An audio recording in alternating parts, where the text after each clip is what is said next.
Oh my goodness, you guys, you are not ready for this date. I don't even know where to start.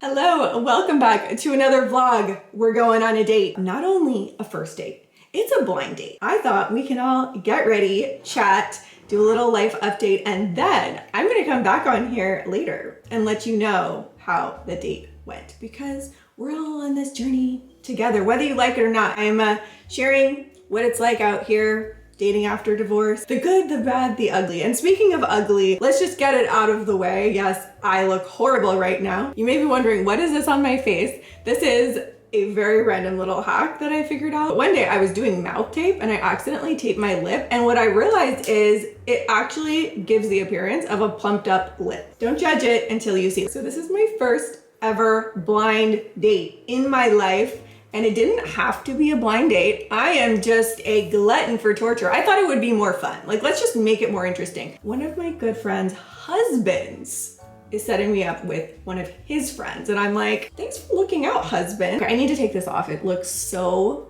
ridiculous. But do you see how my upper lip looks more plump? So the first part of this was focusing on myself, and I actually have got to a point that I am so content and so good being single. I don't feel like I have any sort of void. And one thing I did is I got very clear on what I'm looking for in a partner. So the first is somebody who is optimistic, positive, and just has good, uplifting, happy energy, because I believe that you are only as happy as the least happy person in your partnership. So I want someone who's bringing the mood up. No curmudgeon, no grumps, no pessimist. Number two, I want someone who is fun and easy to be with. At the end of the day, once all of the love hormones and happy chemicals fade away, what you are really left with is a friend. Like, do you like this person and enjoy spending time with them? Now this one, number three, this is where we're getting into the Brittany,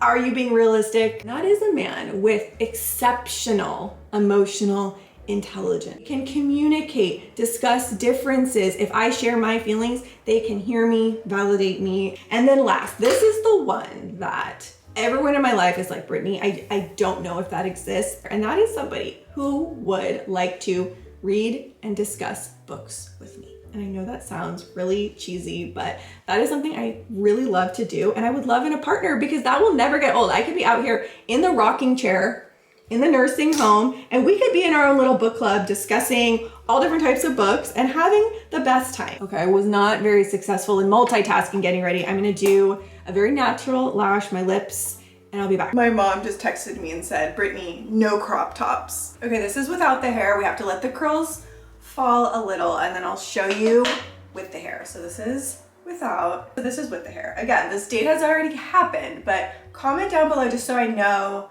for the next time. Like, is it too much hair? Is there such a thing as too much hair? Okay, I am back. I did my nails in record time. Did not have time to try on multiple options because I'm now running late. I'm just going with this white top, jeans. It's more of a like casual, trendy place, not anything too fancy, so I think this is fine. Look how cute is the bag. And then finishing touches before I head out the door. The mouthwash, if you know, you know. And then my fragrance, you already know it's the Pheromone perfume. Extra. Wish me luck. I will either come back on here tonight or tomorrow and let you know how it goes. Okay. Oh my goodness, you guys. You are not ready for this date. Definitely my most embarrassing date I've ever been on my life. You have to like separate out him from the incident. So he was actually very handsome, really interesting, like nice guy. I wish I could tell you what his business is because it's kind of funny, but like regardless, I'm a customer, I will be a customer. So like good first impression. I could tell he was a little nervous. I was a little nervous. It's an awkward situation. So we go and we sit down, and at this restaurant, they give you your water, your glass of water, and then they also leave a big carafe of ice water on the table. Carafe of ice water. So we're chatting a little bit, looking at the menu. The waitress comes up to take our order, and someone bumps into her, and she proceeds to spill the entire carafe of ice water on me like a waterfall. Like, this was not like, oh, I spilled a drink on you. This was like wet t-shirt contest, okay? And then if we remember, if we roll back the tape, I'm wearing a white shirt. It was all down my shirt, onto my pants, soaking my jeans. And it wasn't even so much that I'm wearing a white shirt that is now soaked within 5 minutes of sitting down. I'm now freezing because in my haste of getting out the door, I didn't even bring a jacket with me and he didn't have a jacket. What am I to do? I am so uncomfortable. I'm so cold. And he felt bad. The waitress, like everyone felt bad, but I'm like, can I recover from this? Like I need to dig deep. But what was throwing me off the most, besides everyone staring at me and just feeling so awkward and uncomfortable, is just the fact that I was cold. Like I don't function well when I'm freezing. You know what? We're here. The date is happening. Let's maybe just make it quick. So yeah, that was just so embarrassing. I must have been bright red. And I know it wasn't like me who did the embarrassing thing. I didn't fall on my face or anything, but it caused a whole kerfuffle at the restaurant. Like everyone is looking at me. I'm just so uncomfortable.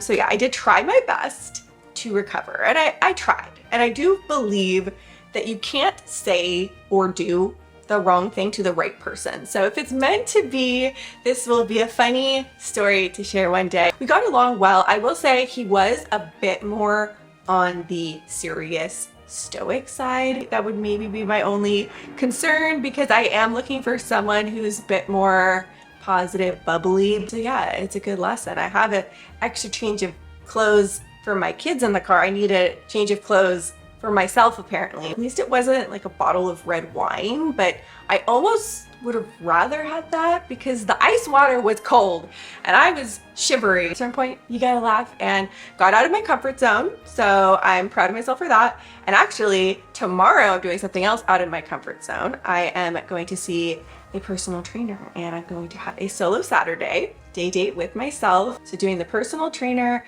farmer's market in Little Italy, going to a cafe, getting a facial at my mom's spa. So I will take you along. Okay, so this is the gym I came to have my first session with Fuka. Say hi. Hi. He already has me sweating and working hard. What would you rate me as a client? 11 out of 10. 11 out of Sure. 10?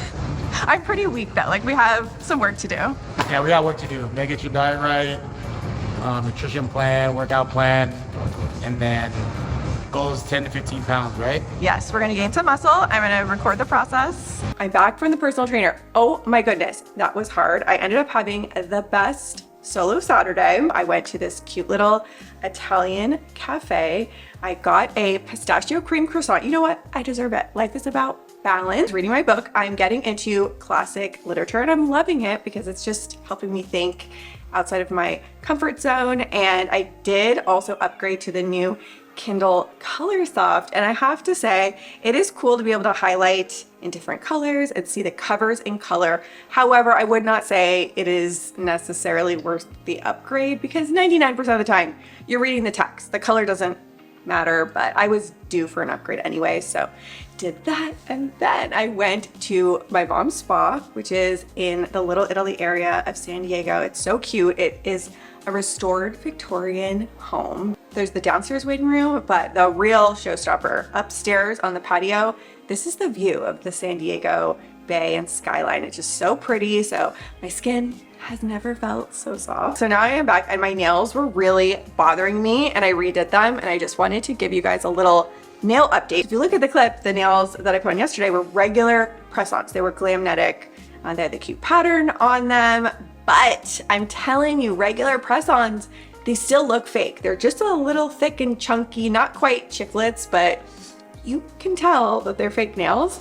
So these BT Art Box X-Coat tips, they have to be these. These are the only ones that are thin enough that they look so good, so natural in person. Like I'm telling you, I get compliments on these constantly, but even this brand has regular press-ons. We don't want that. We want these X-Coat tips. But to make the whole process easier and faster, this is all I do. If you're in a hurry, lazy girl method, okay? So you just want to file your natural nails just to give a little bit of texture.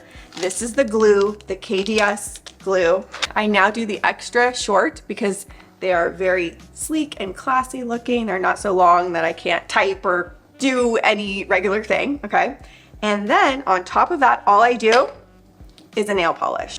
You do any nail polish color that you like, and they look so pretty, and they do not look like big tacky press-ons. So I just had to come on here and do that update, because now I still am using the same brand of nails, but I'm doing extra short. I'm not doing the gel on top or anything, which you can still do. It just takes more time. And I don't even find that I need it. I just do 2 coats of the nail polish on top, no top coat, nothing. They don't chip, they don't budge, and I wear that. But I just, after wearing these for so long, I couldn't go back to regular press-ons. They just look tacky and so obviously fake. I couldn't stop looking at them. So remove those, put these back on. We're gonna have a little segment called cat chats while I groom my cats, because I have to brush these babies every day so they don't get matted. I just want to say I have some new thoughts about dating. I've been thinking, reflecting. My philosophy, my mantra, my mindset when it comes to dating moving forward is detached dating. The main focus is on myself, my kids, my cats, my family, my work. I don't need anyone else for any sort of external validation. And to be real with you, my life is very peaceful now. I find dating to be a bit stressful. So I'm really focused on having fun, and I'm making a lot of fun plans with my girlfriends, like things to look forward to. I'm doing a floral decorating class coming up. I'm going on a trip to Palm Springs. Like, I have things to look forward to. I have great friends. And as far as blind date guy goes, if I'm being really honest with myself, and even looking back at the clip of what I said I'm looking for, he's not really fitting the vibe. I like someone who's just bursting with positive energy. And again, maybe men aren't like that, but I still don't want to make excuses for someone. Like, the vibe wasn't exactly what I'm looking for. So will I see him again? I don't know. I'm considering it. I'm kind of on the fence about it. So in other news, if you're looking for a new cozy hobby and maybe you're not into coloring, like for whatever reason, I'm not good at coloring. It's hard for me to stay inside the lines. This is a new one, and this is probably my favorite. If I had to rank all the cozy hobbies, it's paint by sticker. And my kids were actually doing this, and I'm like, I wonder if they make those for adults. And this is based on really famous works of art. And you put the little stickers together. I'll show you a close-up. Here's the key, okay? Because I'm really into this now. Get your stickers, and you need to get some tweezers. It's all about the placement. And when I tell you, it is so satisfying when you just get it perfectly placed. It's scratching an itch in my brain. And at first I was intimidated by all these little small stickers. No, these are the most satisfying. Now, the other thing I will say is that the hardest part about being divorced, being a single mom, is not being with my kids all the time, which I try to like spin the positive of that, which is that I do now have some time to myself. Prior to getting divorced, I had only ever been away from my kids 3 days in their entire life. And now I have to be away from them a couple days a week. The first day I am thriving, I'm relaxed, I'm reading my book and, you know, doing things I need to do. And then by like the second day, I get so sad. So again, I'm like trying to distract myself, but in a positive way. What are the things that I want to do for myself? So that's kind of why the personal trainer, the little hobbies, reading my books, these are the things that are making me happy. We lost a sticker.